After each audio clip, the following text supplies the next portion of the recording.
जब भारत आजाद हुआ तो उस समय दुनिया के कई क्षेत्रों में कई सारे लीडर्स ने भारत के बारे में यह भविष्यवाणी की थी, यह देश आने वाले कुछ वर्षों में टूट कर बिखर जाएगा। और एक तरह से देश में उस समय जो स्थितियां थीं, उसे देखकर उनकी भविष्यवाणी को गलत भी उस समय नहीं कहा जा सकता था।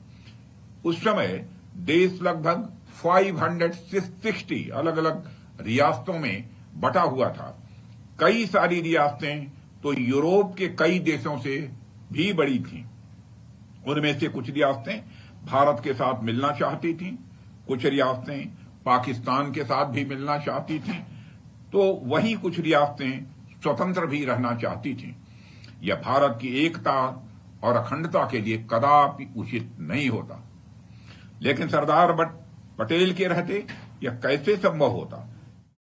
सरदार पटेल ने इस चुनौती का सामना किया और उन सभी रियासतों को अपनी प्रबल राजनीतिक इच्छा शक्ति के दम पर भारत में विलय करा लिया।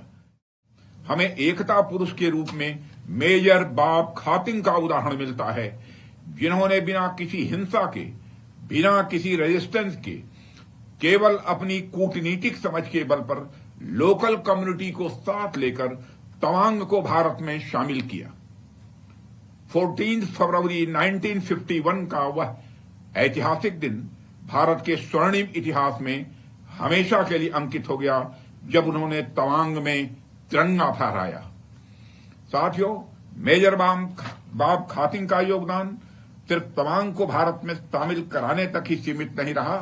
उस दौरान जब नागा हिल्स और नॉर्थ ईस्ट फ्रंटियर एजेंसी के ट्वेनसांग डिवीजन में इंसर्जेंसी का माहौल था, तब भी उन्होंने विद्रोह को खत्म करने में भी बहुत ही महत्वपूर्ण भूमिका निभाई थी।